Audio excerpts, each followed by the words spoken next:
Take control of the numbers and supercharge your small business with Xero. That's Xero. With our easy-to-use accounting software with automation and reporting features, you'll spend less time on manual tasks and more time understanding how your business is doing. 87% of surveyed U.S. customers agree Xero helps improve financial visibility. Search Xero with an X or visit Xero.com/ACAST to start your 30-day free trial. Conditions apply. Hey, Ryan Reynolds here from Mint Mobile. One of the perks about having 4 kids that you know about is actually getting a direct line to the big man up north. Mm-hmm. And this year, he wants you to know the best gift that you can give someone is the gift of Mint Mobile's unlimited wireless for $15 a month. Now, you don't even need to wrap it. Give it a try at mintmobile.com/switch. Upfront payment of $45 for 3-month plan equivalent to $15 per month required. New customer offer for first 3 months only. Speed slow after 35 gigabytes if network's busy. Taxes and fees extra. See mintmobile.com. The kettle's boiled, Vic. Great. Perfect timing. Just a dash of milk for me, please, mate. Here you go. Shall we get started then?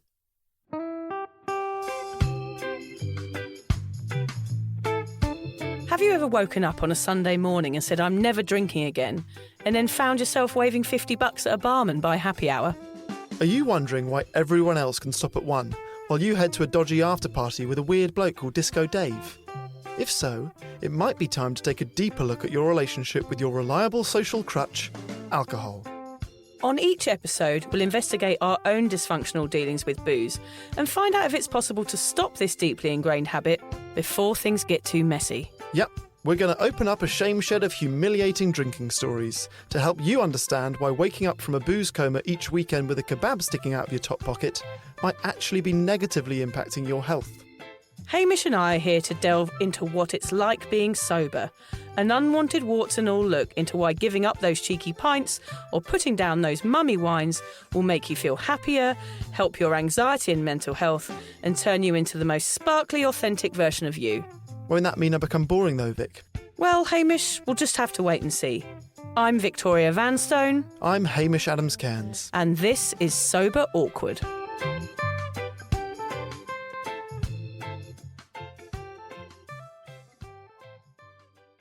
Do you want me to start with a little bit of trumpet, Hamish? My heart says no. Yeah. My head says, who am I to deny you that? Go on. My heart was right. No. Please stop. God, can you hear that drilling outside? Yeah, there's a house. It's weird that the sound of drilling is nicer to me than the mouth trumpet currently is. How can drilling be nicer than my dulcet tones? Well, I would love to get woken up by that drilling rather than your trumpet. Rather than your in my face. Your face looking at me. So tomorrow's my big day. Yeah. I'm not pregnant or getting married or anything, but I'm going to be popping bottles of kombucha, splashing my cash on a new Keep Cup, or I'm just going to be staying up all night watching the Ashes, like long after 8 p.m, which is my normal bedtime. Yeah.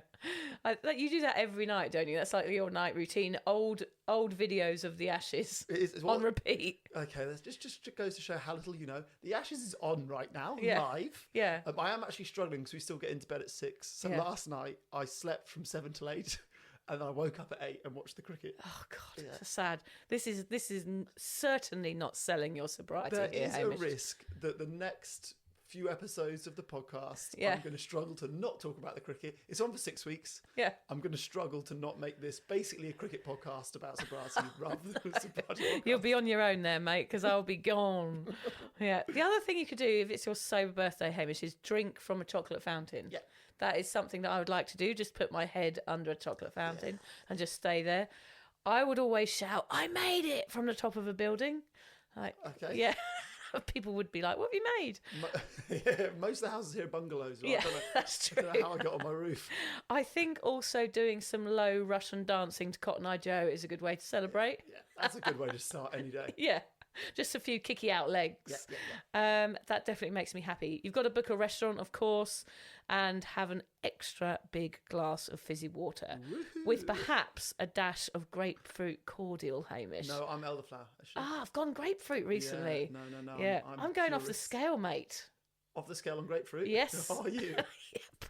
I did get off my nut on chamomile the other night. Did I tell you about this? Your video. I did. I went absolutely. I don't drink tea, as you well know. We were jet lagged, and Liz was like, "Screw it, let's have some chamomile." I thought, you know what? I'm going to get absolutely chamomiled off my tits. I did. And what does that look like? Not a lot, actually. Yeah. It's quite tame. I think I just did it and then had dinner and gave Sonny a bath, went to bed. Chamomile off my tits. It's not something I've heard at a rave. I think it's something we need to put on a t-shirt, actually. I think that sells. Yeah, with our party like it's 1929. Yeah. Yeah. I've forgotten about that. That's a good one. Oh, dear. So basically, Hamish, what we're trying to say is that it is your sober birthday, your 1 year of me forcing you into the sober life. That is exactly it. My issue with this, I mean, that's a bad way to start. Yeah. I'm thrilled that it's my sober birthday tomorrow. My issue with it is I think it's maybe the only party in your life that you care about lots and no one else knows the date. True. I know your date because obviously I'm on the same train. You might be, I don't even think Liz knows, you might be the only person that knows the date. Yeah, and I care deeply about that day as well. You care more than me. Lucy was the same. She was like, oh, God, how do I celebrate this? What do I do? I was like, we'll just go out for lunch. It'll be amazing. And she just thought, but nobody really cares, but I care. Yeah. That's all that matters, We went Hamish. out for yours. We went out for your Yes, we 5 year. did. We went out for my 5-year one, yeah. As long as we have each other's backs and go Exactly. Because people remember birthdays. Some people remember wedding anniversaries. Yeah. Minus Christmas Day. Apart from partners, yeah. Apart from the ones that matter. Yeah. But no one really remembers sober anniversary. No. So 11th of July, mine, if you're wondering, yours is 10th of March. I nearly forgot. So if you guys could just write that down and then in your diaries and Yes. then send us gifts and well wishes on those days. Send us chocolate fountains in the post. Yeah, or grapefruit juice or elderflower. We're pretty cheap dates now. Actually. We are pretty cheap dates. We'll take any kind of gift. Oh, at all. send me some fizzy water. Don't send me chamomile. I'm going to just do that once a year. I don't want to become a complete addict. So yeah, just one gift each on those dates would be lovely. But no, I feel quite proud. I feel like it's Good. Originally, I thought the day would feel like the closing of the book. Right. I've done my year. This is what I said I would do. Yes, don't give it too much away, Okay, Hamish. no, okay. I'm going to ask you the question about your future towards the end of the podcast to leave it as a surprise. Teasing the listener. I Yes, like it. yeah. Okay, but there is a bottle of Jack Daniels by the side of his chair right now, so I'm slightly concerned. And a bottle of elderflower. I've just got to make my decision With before some the end weights. of the podcast. So today's episode is sort of a party. Is it? I'm not so sure. Only party our I've had in a 4-year-old's bedroom. This is not the sort of party I want to go to. We are here to celebrate Hame's soberversary by doing the one thing he loves more than anything else. We are going to strip. No, not that. We're going to catch a flight to the UK child-free and go to the Ashes? No, thank you. Okay, what then? We are going to record an episode of Sober Awkward. Yay! Now it's a party. That is my favourite thing to do. It is. Being locked in a child's bedroom with you for an hour. That is the way I want to celebrate. Are you going to miss out that bit where you've said sweating my balls off with the favourite part of your Oh, that's a good point. Well, today's actually not so hot, so my balls will remain probably unsweated for I'm this so hour. pleased about that. Yeah. I'm glad you don't have sweaty balls today. Firstly, well done on the non-sweaty balls and That's your the main thing to soberversary. celebrate today. Congratulations. That's how we greet each other each time we see each How are other. your balls? Dry? Well done. How's the underside of your tits? Dry. Fantastic. We haven't seen each other for a while. You can tell. It's been a few weeks off. The underside of your tits. Oh, is that a sweaty area? I don't know. It is, yeah. Yeah, It's okay. very sweaty. Oh, stop. Oh, dear, I was going Hamish. to call it a flap, but it's not. It's No. not a nice way Flap to describe is not it. good. No. You are a sober legend, and in many ways, you are my hero. Hang on. You wrote this episode, didn't you? Do I have to read it exactly? Yes, carry on.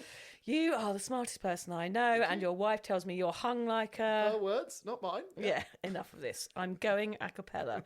In this week's episode, we're going to look back on both of our first years of sobriety. We're going to delve into some of the lessons we have learned to see if we can spot the similarities and differences between those who give up because they can and those because they give up because they have to. Okay, so before we go any further, I'm sure some of the listeners will be thinking that I might be recording this episode with a beer in my hand, because in our first episode together, I said, that's it, I'm only doing it for a year. And we were going to track the progress over the podcast for a year, and then after that, Hame's back on the booze. Yeah. So actually, we're going to wait, Hamish, before I ask you that question, because I'm too nervous to. Because I don't want to lose you. Because if you do go back on the booze, that's what's going to happen. That's it. You're sacked. And you're back on the hunt for a presenter. Yeah. And I'm not sure I can. How low will you have to look? I think we better leave that till the end, that question, because otherwise we probably won't finish this episode, and I'll just storm out of the room and slam the door. Okay, so when you and I finish the podcast, you storm out. And when you and Lucy end the podcast, you're both in tears and talking about how much you love each other. Yep. I can see where I am in this pecking order. Yeah, low, very, very low. Before we share some of our stories of our first years of sobriety, shall we share how we both felt on the day we gave up? This could be helpful to anyone listening who is thinking today might be their day one. Okay, so for me, we went on a beach walk together and you asked me to join the podcast. Well, you told me to join the podcast and go, so there's no real question, actually. No, you did have a choice. Did I? It was either you come on a podcast or you don't, or you're sober or you're not. Yeah, but you're holding a gun. I was holding a gun behind my back. So I had no real warning that this was coming or that day would be my first day sober. But I figured, look, I love the podcast. I was a new dad, so I wasn't drinking too much anyway. So I had sort of nothing to lose. In terms of how I felt, though, I was nervous. Like I said, my first thought was about the fact I was about to go back to England for a bit, and I hadn't been to England in years, and I had these 3 weddings, and I was worried about having to dance, and I was worried about having to sort of socialise with people I hadn't seen for so long without drinking. So my first feeling was initially nerves. Then I was worried about the reaction that some of my friends would have. And because I didn't have a drinking problem before, and I wasn't the heaviest drinker in my circle of friends, I was scared that people would say, why you? You're not even a big pisshead. Yeah. Like, this is ridiculous. Like, you were able to moderate. What's the point? There's no downside. I thought I would get that sort of line of inquiry, which, to be fair, I didn't. I was wrong to have that worry. But then part of me, despite the nerves and despite the worry, I was actually quite excited. I was excited by the fact that this was a challenge. I was excited by the unknown of it all. I was excited by the fact that it was something weird. I've always got a bit of a buzz out of doing something weird, something that most people aren't doing. And I guess I was excited by the idea that I was going to have to do lots of things that I'd never done sober for the first time. Yeah. And that was exciting. And I know for a lot of people that is not an exciting thought. That is an anxiety-provoking thought. That's a terrifying thought. That's an impossible thought, so they don't even give sobriety a try. But I guess I was lucky that I felt excited by that challenge. But you like a challenge. You do like a challenge, don't you? Yeah. You're somebody that will say yes. You're like the yes man, aren't you? Yes man. You are the yes man. You call it people pleaser. I call it yes man. Yeah, it sounds a bit better. Pros and cons. Yeah. But what about you? Because yours would have been slightly different to mine. It was very different because I was coming out of my last therapy session the day I decided to give up drinking. Because before that particular day, I'd been going for 12 weeks. I had never even considered it a possibility of me not drinking again. Even though I was having huge panic attacks and I was really suffering because of alcohol, even in the therapy sessions, I was like, I just want to learn how to be a good drinker. Yeah. I just want to learn how to moderate. All of those questions still running around in my head. And it wasn't until the last session that she went. Of how many? Out of 12. Okay. 12, yep. And she just said, you do realise you don't have to drink now if you don't want to. And I was like, what? She said, yeah, you can just stop it altogether. And I never even though my sister had been sober for 20 years by then, I never ever considered it a possibility. So I walked out of there that day and just went, oh my God, the only cure for this is for me to stop drinking 100%. And I felt utter relief. I often say that on the podcast, that I felt relieved. It was a bit different because it was the cure to my anxiety. That's what it was. It was the only way that I was going to stop the anxiety was to stop drinking. What did you do straight away? So you walk out the therapy room, you've got this advice, you feel relief. I went to the pub. Yeah, that's it. One final swing of the bat. What did you do? I literally I remember walking out of there and I felt like years had dropped off my shoulders. A weight had just been lifted off me because I was suddenly free, making that final decision and going, right, okay, so I never have to drink again. That's what I'm going to do. Yeah. And so there was no question in my mind by that point that this was the right choice for me. Mm-hmm. I felt it in every bone in my body. This is the choice that I'm going to make now and forever, and it's going to change everything, and I'm happy about it. So there was a part of me that was nervous because obviously I didn't know who I was socially without alcohol. So that was scary, but the excitement and the relief outweighed that massively. It's interesting. I'm sure lots of people that still drink that listen to this podcast will be in that same situation as you, where in a way the answer is staring you in the face. Yes, it was. But you are not that open to looking at that answer and considering it. You think, I can moderate, I can still get away with it. I still love my old self. We can make this work somehow. And eventually, maybe you just need to hear it from the right person to accept it. I needed 12 weeks of therapy to undo all of that and to understand the reasons why I drank and the reasons why I was a huge drinker socially. I couldn't have done it without that. Quite honestly, I wasn't mentally capable of unraveling all of the turmoil that was going on in my head around alcohol. Yeah. And it's a very simple answer, actually. It was a very simple answer, but it took me 12 weeks to undo it all.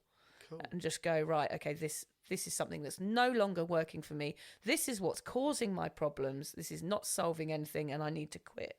But yeah, I'd never considered that a possibility before. And it felt just, absolutely amazing. And when I walked out of there, I felt like I was sort of shining inside, like I knew the secret to life, and I couldn't tell anyone. It just felt that good. Or like you swallowed a torch. Yeah. And I felt like, those 3 months when you're pregnant, you're not supposed to tell anyone. It's like a secret between you and your partner. I don't know why, it's a bit silly, but I felt like that, like I had a secret inside me, the answer to life, and I hadn't told anyone, and it was really, really exciting. Cool. I think because my addiction was more mental than physical, perhaps there was a physical element to it as well, I'm not really sure, but it felt very mental, and I didn't have any withdrawal, which is good, but I did have a mental withdrawal, and that took some time to get over, especially when I was exposed to alcohol again for the first time, because I just wasn't used to it. And of course, my brain was wired to go, oh, there's a drink, let me drink it. So that took some time, like it does with everybody, but I did feel like it was the beginning of my life again. I was like a baby bird cracking open its shell.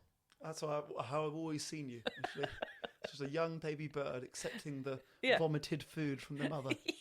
Regurgitating like a penguin. That's it. I was excited to see life from a different perspective, from the sideline for once, instead of being the main event. So both of us felt excited. You felt more relief than I did, but we both felt this sort of excitement of a new something new. Chapter. Yeah. And also, very much like you, I enjoyed telling people about it because I felt proud and slightly obscure, just like you said. It's weird. I felt like the bearded lady at the fair. I was quite proud of being like the circus freak. When I went out, I kind of liked it. I was that weird, bizarre person that didn't drink. And I felt like a kind of rare find, like a gem that nobody ever comes across, like this weird person that doesn't drink. And it felt good being the one that wasn't drinking instead of the sheep heading down the pub. Yeah. Okay, so we're both lucky that we like the weird. Because a lot of people will be afraid of giving up because I don't want to be the weird one. Yeah, it's a good point. I don't want to be the one that stands out. Yeah. So if you're not inclined to embrace the weirdness, then that is a justified fear of sobriety. I don't want to be the one that stands out at the party for not Totally. drinking. It's actually good though. Today, for me, feels like the big one, right? The 1 year birthday. Because I'm scared that after this, you only really celebrate the 5s and 10s. Is that right? No, I celebrate every year. Okay, good. Because I was scared that basically, the one birthday's huge, and then it's like, all right, if it doesn't end with a 0 or a 5. You can celebrate every sober birthday because it's not like we're doing a Kardashian-style baby reveal. Okay, it's not like a massive Hollywood do. It's just me having a fizzy water in my lounge going, yay. Okay, I cleared my schedule tomorrow no, expecting there's some nothing grand... happening. Okay, fuck. I'm going to ride you in on an elephant to the podcast. That's what I want. Yeah. That's what I dreamt of. Nothing less. When we did our live show recently, I said that I found the first year the most rewarding year because it was that first year of ticking off lots of things for the first time. First wedding, first rave, first sober speech, first dance floor. And I felt as if all of those helped me grow in confidence with each passing day. But for you, and I think possibly for anyone else who gave up because they had an unhealthy relationship with alcohol, that first year is the most challenging, the most difficult, the least rewarding. Was that sort of right for you? Well, it was sort of true. The first day was amazing, as was the first week, but then life happens. Yeah. So something goes wrong, bills pile up, kids get annoying, you get your favourite cardigan caught in the handle for the 12th time that day, the dog does a plop on the carpet, stuff happens. And that's when I found myself thinking about drinking for the first time. It was when things went wrong. And I was so used to going, all right, let's just numb this out with a glass of wine and have a nice time. I couldn't do that. So, of course, you know, a third of people relapse, Hamish, in their first year, and I can understand why. It's because everything feels raw and real, and you have to learn how to process it, which is really, really hard for somebody that's been a massive drinker. The thing is, when you give up drinking, you're able to see and hear and feel and touch a lot more clearly. And that can be very, very overwhelming. You feel more alive than ever, but it's almost too much. And that would cause people to want to drink again. And that whole processing emotion thing is really, really full on. And also, you don't know who you are socially or emotionally. So there's just so much learning to be done. And it can feel like quite a drag sometimes. It's like, God, this is so hard. I just want to drink. It's interesting that, because you actually find that things that you thought you loved, you actually don't enjoy that much sober. Totally. Or things that you thought you hated, you're like, oh, actually, I quite enjoy this sober. So it is a bit of a relearning of your interests. It totally is. So basically, there's no hiding from your demons, and you just have to face them head on, which is a lot. Sometimes you lose friends, you might gain weight. I mean, there's a lot of stuff happening, isn't there, in your first year of sobriety? And basically your brain starts working again, and all of a sudden you have insight into everything. I find I'm much more opinionated than I've ever been before. And sobriety is confronting as fuck. But just because I did not experience physical withdrawal from alcohol does not mean I didn't suffer some sort of mental withdrawal. I did want a drink at times because that would have been the easier option. That is the option I am wired to do and have been wired to do for 25 years, so it's hard to give that up. But even though drinking did pop into my head, I didn't do it. I certainly was done. It's one of the interesting things about giving up for health or giving up because you have a problem is that we have different experiences that first year. They can be inspiring and you love it, or you can really struggle and find it hard. And I think for anyone that struggles and finds it hard, I think you feel shortchanged. You're like, I gave up because I'm meant to feel amazing all the time because alcohol's the thing that made me feel bad. So fuck it, what's the point? Yeah. You know, and I think that is the root of a lot of relapse, is people have an expectation of how they're going to feel the first year sober, and it falls short. Funnily, I got an email this morning, Hamish. I've opened my email. It's sitting in bed this morning, and it was a lady who was saying, I've lost myself. I don't know who I am. I was fun, and I feel like I'm not fun anymore. Yeah. How do I still be fun in sobriety? I'm going to drink soon because I feel like I don't know who I am, and I'm completely lost, and I've lost my spontaneity. Yeah.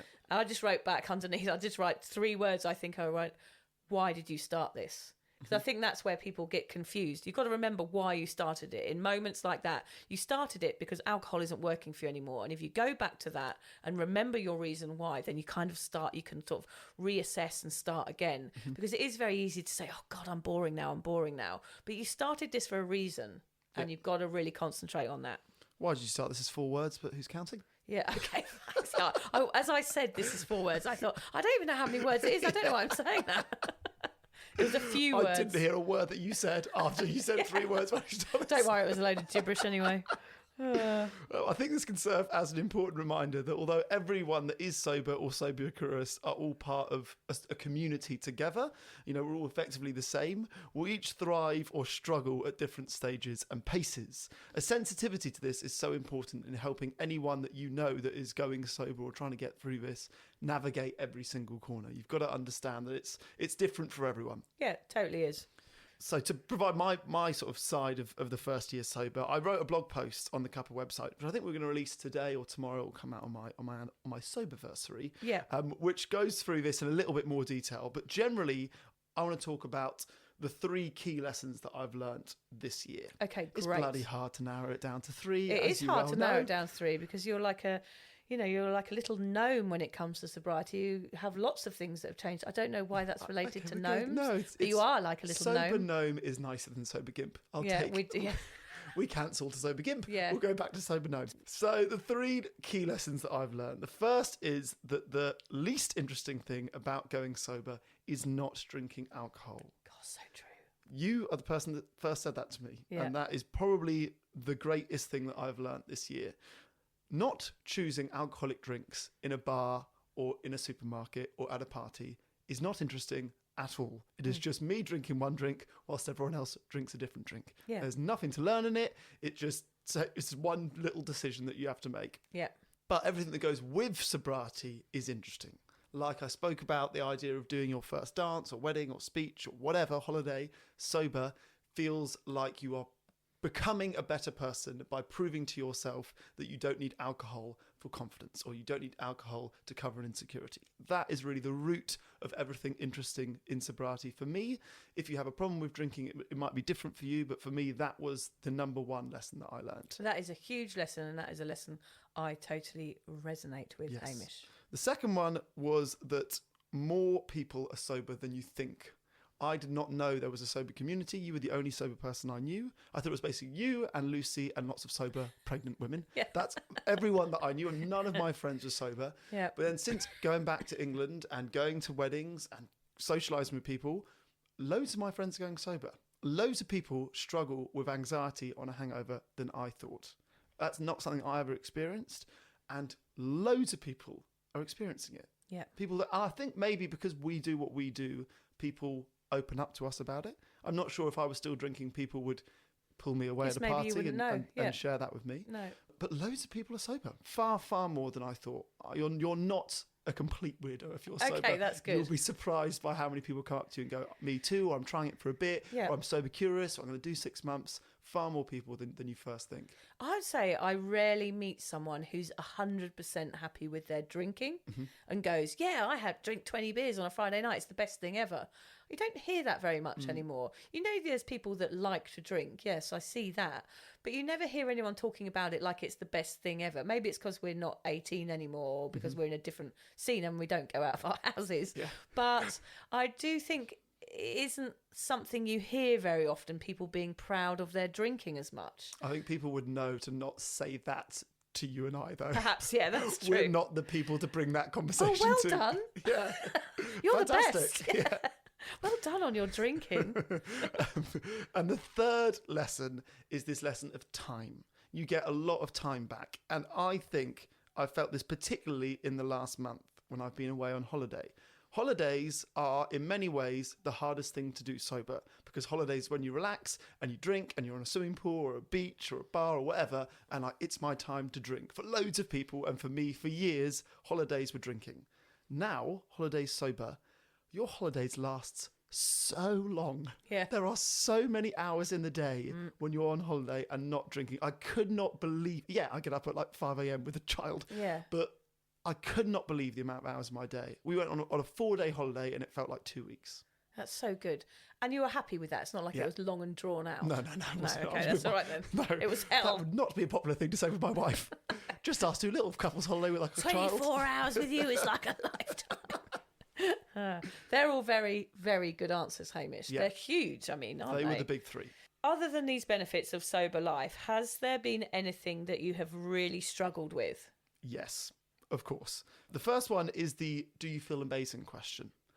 I feel like that is such a difficult question because you feel differently every day. Yeah. People assume you're sober now, you've been sober for a year, you must just feel incredible. I'm like, no. Which is my second point, I still get hangovers. Yes. Which is incredibly unfair, but so true. From just tiredness. I think it's tiredness. It is often after a night out, like after a wedding or after Yes. New Year's Eve I had one, or New Year's Day I had one. Because you had a few fizzy drinks. I don't know what it is. If Yeah. it's just talking lots or being out late or socialising or tired. I don't know what causes it, but I still get hangovers, which is very unfair. I think we need to do an episode on fizzy drink awkward. Because like that's the sober hangover is the sugar in fizzy drinks. We could definitely do that. Yeah. There's an episode in Sober Hangovers. If you would like to support the Sober Awkward podcast, we're excited to announce that we've joined Patreon. Patreon is a membership platform which allows you to give back for the content you love. By buying Sober Awkward a cuppa once a month, we can keep the giggles coming and continue sharing our sobriety message. By joining Patreon, you get access to Sober Awkward merch, extra content, special promos and loads more. Just find the link in the show notes or head to patreon.com and search for Sober Awkward. And together we can learn how to feel the awkward and do it anyway. Another thing that I find annoying about being sober, and I think this is maybe the most annoying one, is you realise how annoying drunk people are. Yeah, you basically are looking at yourself when you go out and you just sit there going, I cannot believe that I was always this drunkest person. And usually that person isn't really drunk. Yeah. So sometimes, the dog's going. Yeah, I feel like it's probably the biggest annoyance in my sobriety. And I know that this is a sober podcast, and in a way I feel bad going through a list of things that are bad about being sober, but it's important to show both sides of the argument. Of course. You have no idea how annoying drunk people are until you're sober. If you're one of them, it's great. Like, they're also drunk. You're not annoyed by them. You're being annoying. No one's annoyed with you. And then you're sober, and it really irritates me. Yeah. Oh, God, that's bad, isn't it? It is. Because you don't want it to irritate you. I want to be cool with it, but I'm not. I want to go out and be like, yeah, this is fine. I'm having a good time. But as soon as someone reaches that point where they've gone to the different world... Yeah. in their eyes and slurring and stuff, I just don't feel like I'm getting anything out of it. It's funny in sobriety how you have more of a concern for drunk people. Like, I worry about girls when I see them sat on the curb outside a nightclub. I'm like, oh, John, shall we stop? We'll give them a lift home, see if they're all right. He's like, they're fine. You did it for 25 years. Yeah. But sometimes they're not fine. Like, people are at risk when they're like that. Someone's passed out in a car park. You've got to try and help them, haven't you? It's funny how you change from being that person, the one passed out in the car park, to being somebody who's trying to help. So you got rid of your anxiety, but you picked up a lot of worry. Yes. Okay, so it's totally, only a small step down. Yeah, I can cope with worry. Anxiety, I can't. Yeah. The other one, my last and biggest annoyance about being sober, is that now that I've effectively had my eyes opened to alcohol marketing, Okay. I am one of those annoying people. Yeah, anyone that you meet that has a rant about the government, like, the government are pulling wool over your eyes. Yeah, conspiracy theories. I'm now one of them. Yeah. I'm like, well, they're making a lot of money from advertising this. Yeah. And we're falling for it. Yeah. So I'm now a generally annoying conspiracy theorist. Yeah. You know, I always used to say to you about the big trick, didn't I? How you start in your first year of sobriety, start to go, this is all, like, you get a bit angry. Yeah. This is all a big trick. I've been conned into drinking all my life to think it's fun. And they're only showing me half the story. And now I'm pissed off about it. They're showing me the good bit, but they don't show everyone 5 minutes after their second drink falling all over the place and making a tit out of themselves. They just show, yay, look at me having a glass of wine. We're actually going to do a whole episode on alcohol in the media and that sort of influence on people, because it makes you have an opinion of alcohol that is positive. And of course we know really that that's not true. Well, yesterday, and this will be my last cricket reference, during the cricket, which starts at 11 o'clock. Yeah. So and I was watching it in the first hour. So before midday, the advert on Sky Sports in England, the first advert during the break was Laithwaite's wine. Yep. Because they are the official sponsor of the England cricket team. Yep. Why a cricket team has an official wine sponsor, who knows? Then it was a cider advert, and then it was back into the cricket. This is like 11:30 a.m. And there'll be millions of people watching the cricket during the Ashes. I just thought, now that I'm aware of it, it really annoys me. But I suppose it's the perfect audience because everybody drinks. Yeah. So, like, we're just the two people that don't appreciate that advertising, but everybody else is like, oh yeah, Loving cider, it. lovely, go Yeah. and get one. Anyway, I must also emphasise this point here, in that I haven't, during my first year of sobriety, experienced any kind of trauma or grief. So anyone that does go through either of those things in their first year and it becomes a trigger and they relapse, I totally understand. I cannot relate to it at all. I've got no idea how I react in that situation. And I feel so lucky that I haven't experienced either that this year. I thought I would. In a way, I had this sick thought, like I've mentioned on the podcast, that when I said I'll give up and it will be a year, I was sure that something awful would happen during that year, which would really test me. Yep. And I've been incredibly lucky that I haven't. Yep. I know this is my soberversary, but I feel like I've been talking too much here, so I want to get more of your opinion. You said that first year, in a way, was the most challenging, but by year 5, you're loving it. So what changed year 2, 3, 4? Let's wait for that drill. I think it's all right. Do you think? I reckon, yeah. Shall I close that blind?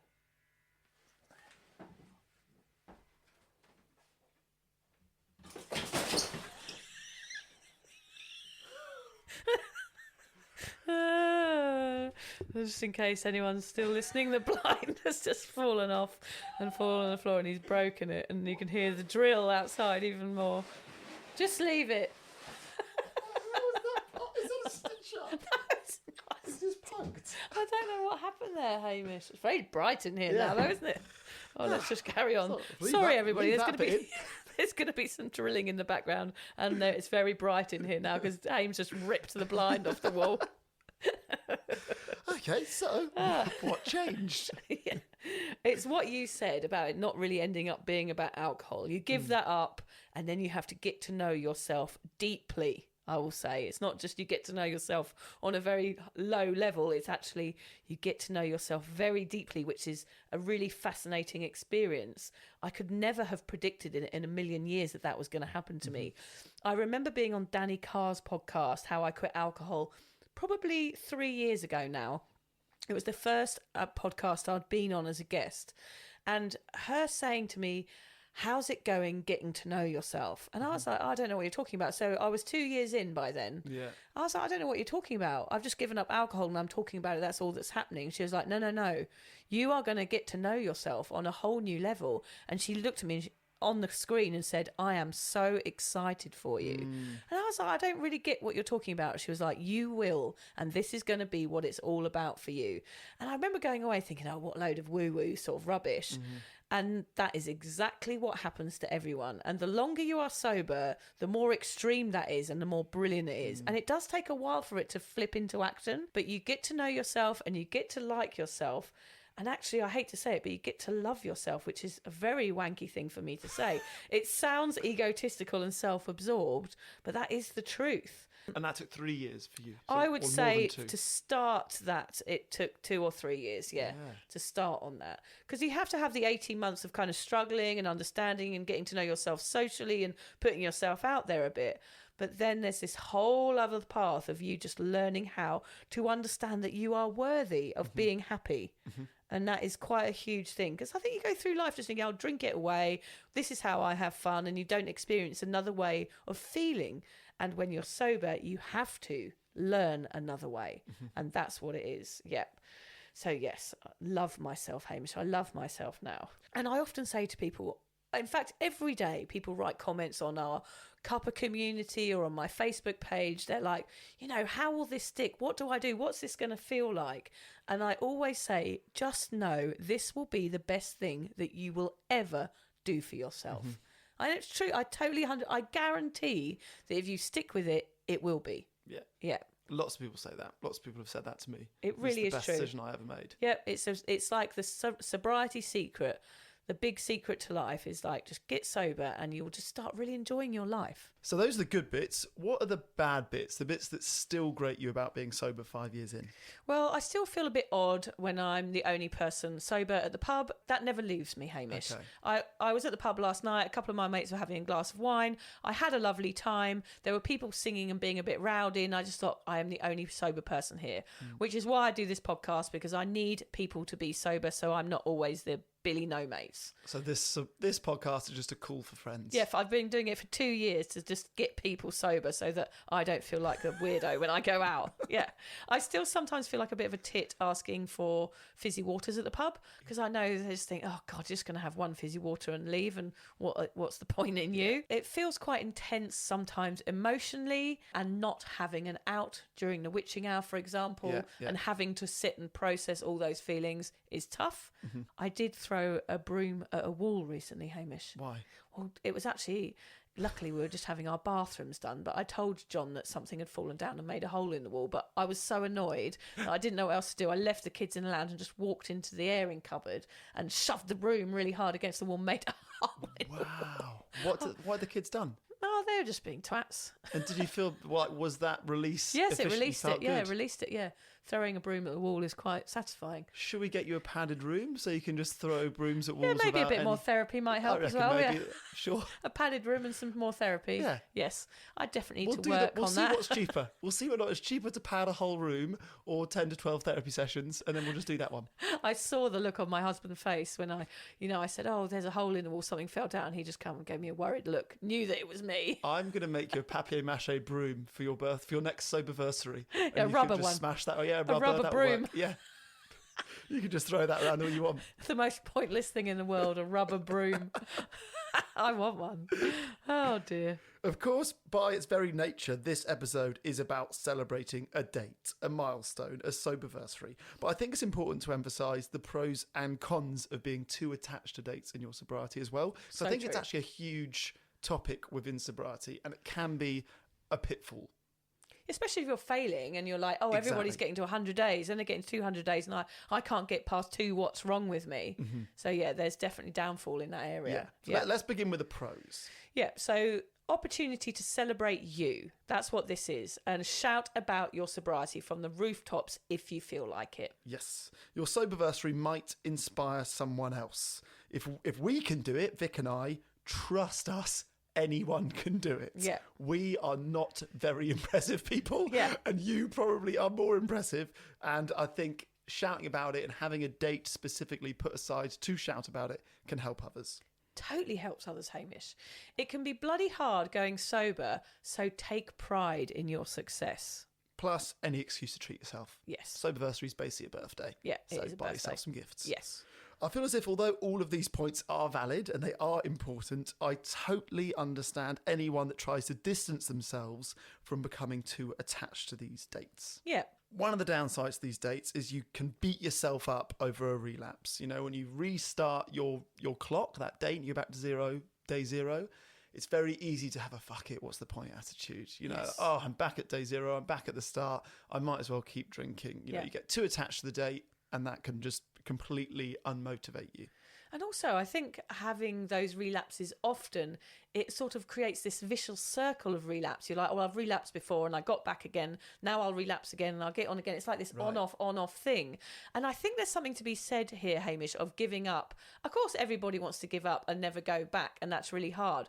But I wrote a blog post recently called The Knowing, and that's what I felt on the day that I gave up. I had to have this knowing that it was going to be forever for me, because otherwise I still had that mental preoccupation about when I was going to drink and when I wasn't. And that was the mindfuck for me when I was trying moderation for that 4 years before that, was that I was still thinking about alcohol. And for me, it was the knowing that I was never going to drink again that avoided me relapsing. And having that knowing is really, really important, because that will stop you going back and forth all the time.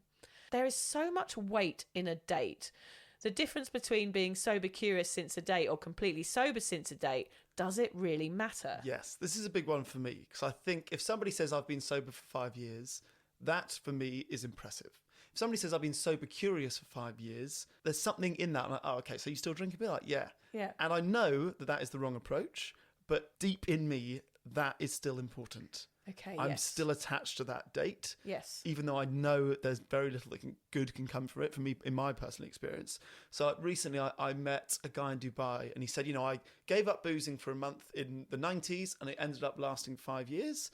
And then I went back to drinking for 10, 15 years. And now I've been sober again for the last 5 years.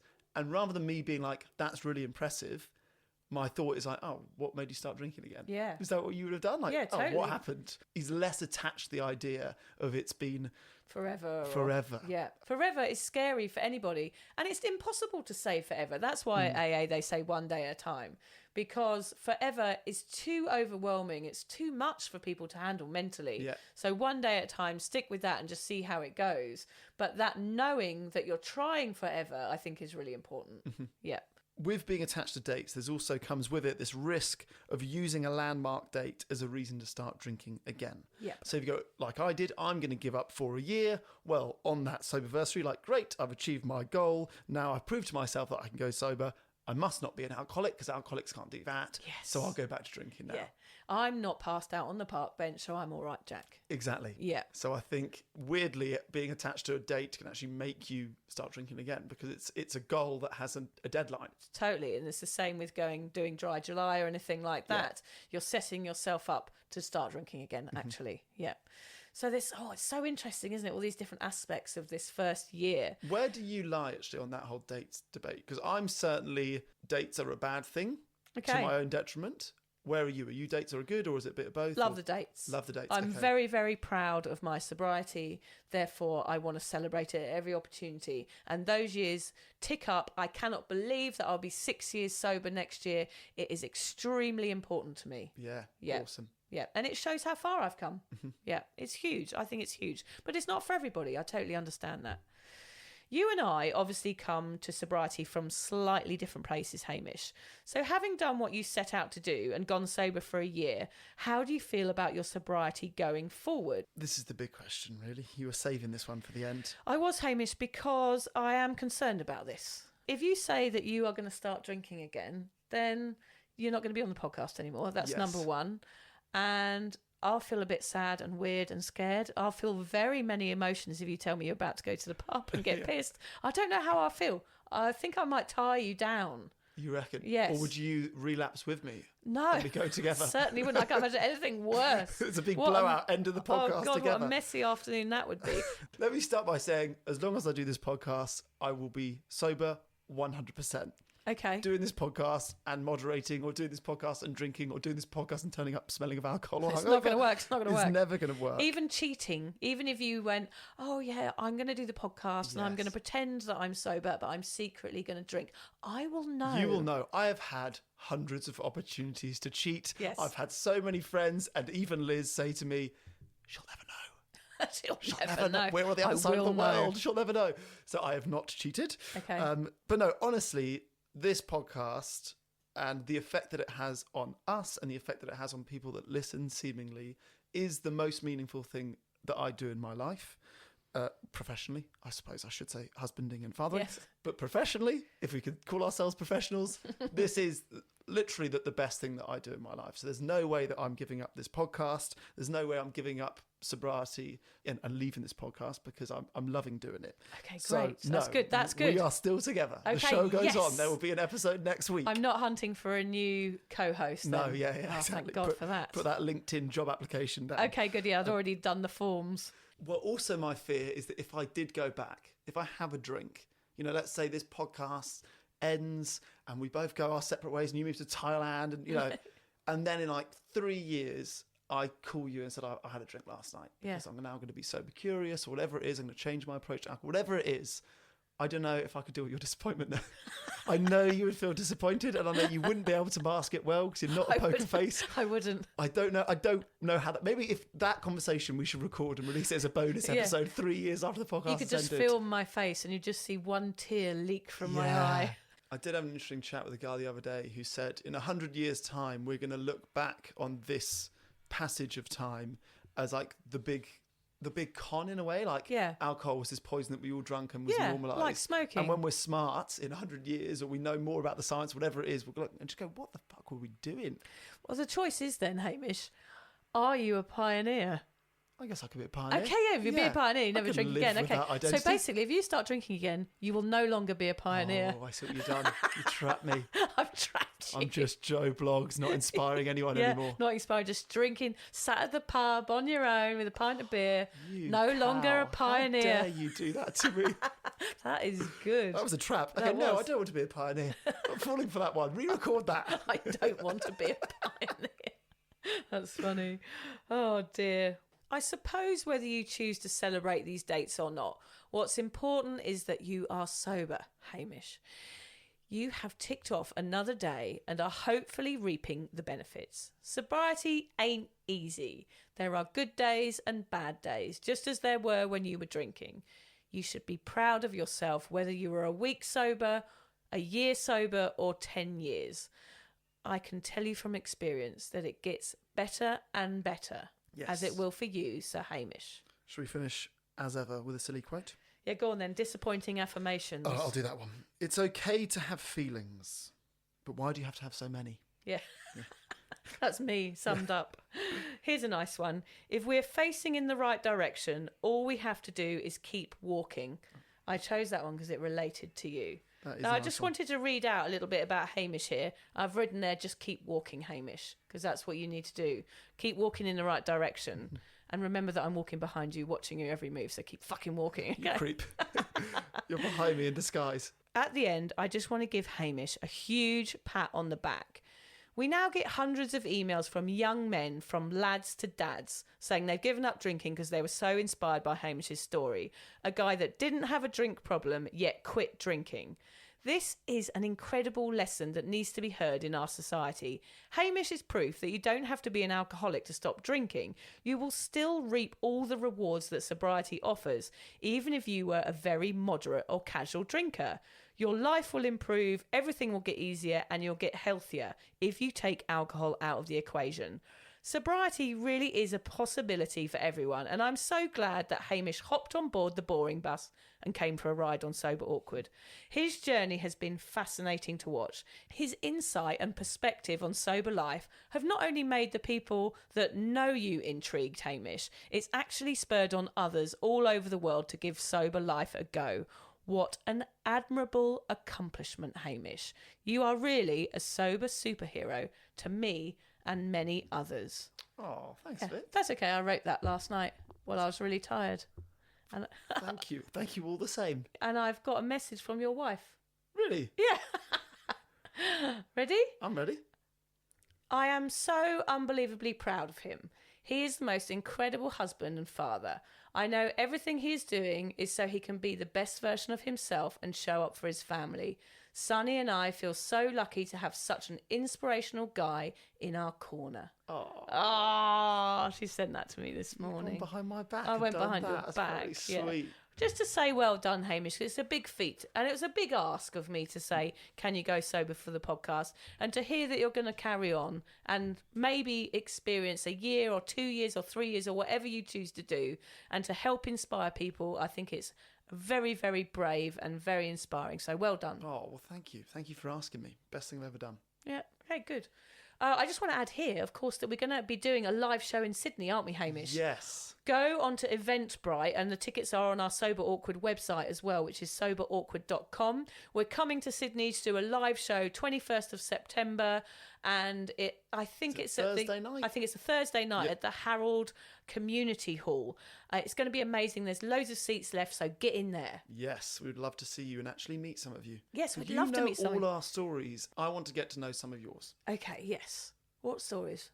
Well, their most embarrassing story. Oh, They yeah. literally know our most embarrassing stories and we don't know them. That's true. I just want to give people really long hugs and avoid conversations. Oh, purely hugging. Purely awkward hugs, that's all I'm Interesting. giving, yeah. Okay, mouth taped up and Yeah. just you can use my free hugs t-shirt. Oh, yes, excellent. I'll just do that.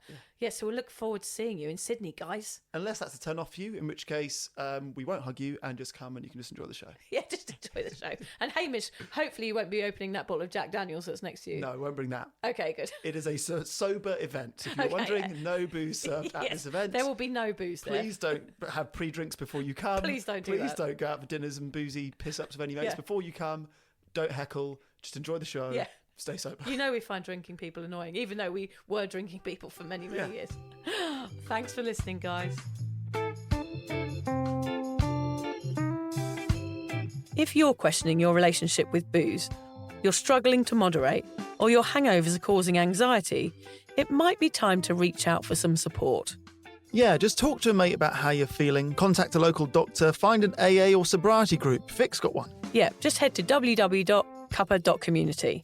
Remember, if you're questioning yourself, it might be time to seek support. Even though this journey can be awkward, it is definitely worth it. And if you've enjoyed the Sober Awkward podcast, don't forget to review it, rate it, and share it with your mates. They have to share it with their mates? Yeah, of course they do. I'm not doing this for nothing, Hamish. Bloody hell. How do they share it? I don't know, just write it on the document.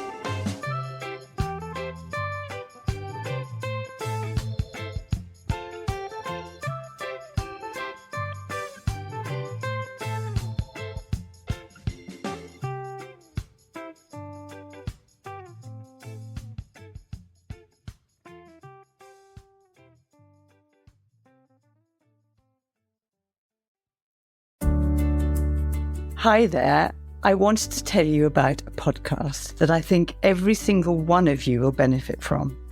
It's called Therapy Works, and it's hosted by me, Julia Samuel. I'm a best-selling author and psychotherapist. I invite you into my therapy room where I speak to either a known or unknown guest.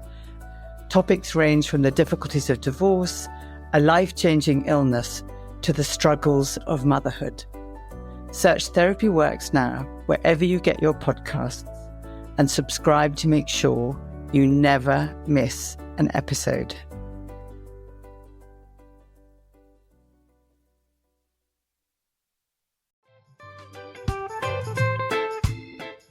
Vic, so do you fancy coming on a sober holiday?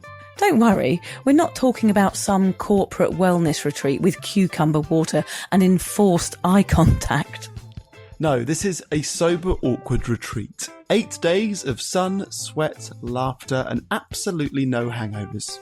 Yep, it's all happening in Thailand next October. Picture this: yoga at sunrise, writing workshops, ice baths, Thai boxing, and lots of awkward sober dancing under the stars. It's a proper holiday with proper weirdos, our kind of people. Yeah. You'll meet legends who've also given the booze a boot and want to have fun without feeling like a social reject. Come solo or grab a mate. Bring your awkward, bring your sun cream. No pressure, no judgment, just a big, warm, sober hug in paradise. All the info is at soberawkward.com/retreats. Come and get sweaty with us, emotionally and physically, in our all-inclusive jungle resort. You'll start out as 15 strangers and leave with 15 new sober mates. I'm not sure I want 15 new sober mates, actually, particularly sober ones. Yeah. Oh, well, you're not invited then.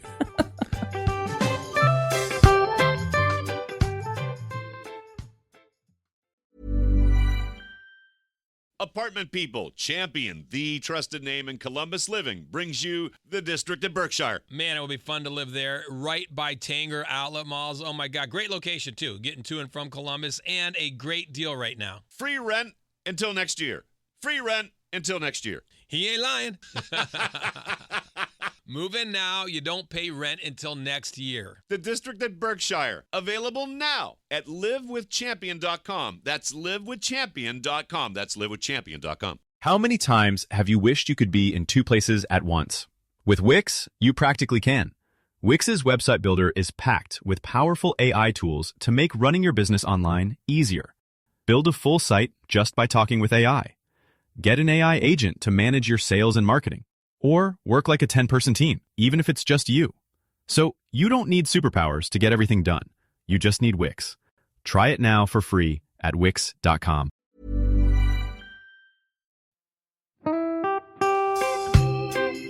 So, as you probably know, my comedy memoir, 1,000 Wasted Sundays, is officially out. All my magnificent fuck-uppery in one awkward hit. If you'd like to get your hands on a copy, it's now available from all good bookstores. We always say all good bookstores, don't we? Yeah. Are there bad bookstores? No, it's probably ones with moody sellers. Oh, yeah, really Yeah. depressed librarian folk. Yes, Okay, yeah, good. yeah. So there are probably some, but we're only storing it in the good ones. It's only made it into the goodies. You can also get it from all good online retailers. The print version and ebook are out now, and the audiobook will be available in March. I've been writing my memoir for 5 years. It will make you laugh, cry and cringe, and hopefully inspire a few people to reconsider their relationship with booze. If you love the podcast, then I think you'll love the book, even if I do say so myself.